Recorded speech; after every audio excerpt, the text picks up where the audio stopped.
Onde estão os erros, do ponto de vista do processo, primeiro? Eu acho que o deputado também cometeu erro, porque se o ministro cometeu um erro ou uma interpretação que talvez não seja no momento correto e na hora correta, e talvez não seja papel dele fazer isso agora, que acho que também é um outro debate, o deputado entrou no jogo e apresentou um texto que também parece que tem problema no texto. Então aí você deu espaço e oportunidade, como disse a Ana, para todo tipo de oportunista. E o que mais tem nisso aí é oportunista. A experiência que eu vi aqui na última eleição estadual, por exemplo, em 2022, uma eleição que trocou algumas cadeiras da Câmara e também algumas cadeiras do Senado, os republicanos achavam, já com 2 anos, 2 anos dentro do caótico governo de Joe Biden, os republicanos apostaram numa onda vermelha, né? Lembrando que aqui nos Estados Unidos o vermelho é a cor do Partido Republicano, numa onda vermelha e os republicanos tomando a maioria da Câmara e do Senado. Pois bem, essa onda não veio exatamente, Renato, porque a esquerda americana usou a tática que a esquerda brasileira está usando agora, essa narrativa de que os estupradores, as mulheres não teriam direitos, estupradores também não poderiam, teriam uma vida mais fácil, porque os direitos das mulheres eles seriam destruídos, que as mulheres que teriam condições legais para fazer aborto em alguns estados teriam que viajar quilômetros e quilômetros, milhas e milhas, né, como eles falam aqui, milhas e milhas para outro estado para fazer aborto, porque no estado X os republicanos ou obscurantistas, enfim. E o debate ficou fora do que cada estado estava propondo.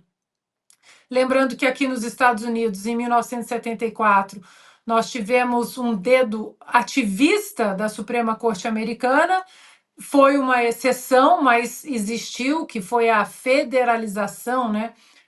Colocada na Constituição ali do direito de abortar, usaram a nona emenda, a 14ª emenda, em 1974, então no famoso caso Roe v. Wade, a Suprema Corte Americana deixou estabelecido que a mulher americana poderia abortar. Em 2016, na campanha para a presidência entre Donald Trump e Hillary Clinton, um dos pilares dessa campanha foi exatamente o vencedor daquela eleição colocaria mais 2 juízes na Suprema Corte Americana. Donald Trump acabou colocando 3, porque uma juíza faleceu. E aí, o ano passado, essa corte com maioria constitucional, isso é muito importante a gente falar, não é maioria conservadora ou liberal, com a maioria constitucional, né, como Scalia sempre dizia, a Constituição é um documento morto, é o preto no branco, não é um documento vivo que vai mudando. Só quem muda esse documento é o Congresso americano. A Suprema Corte Americana, então, revogou essa lei de aborto, né? Quase 70 milhões de bebês foram abortados desde 1974 e voltou exatamente esse direito, essa discussão para os estados, respeitando aí o federalismo americano. Então, o que aconteceu?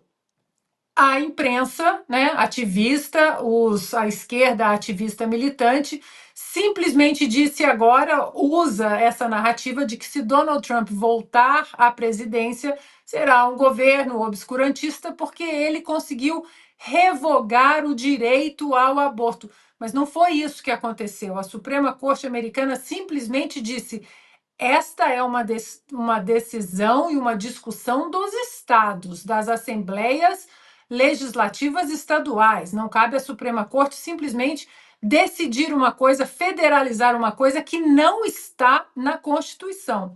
Então, essa volta toda, Renato, é para dizer que nas eleições estaduais, em 2022, os republicanos não tiveram essa onda vermelha, essas cadeiras que eles estavam sonhando em pegar na Câmara e no Senado, exatamente porque eles perderam na narrativa.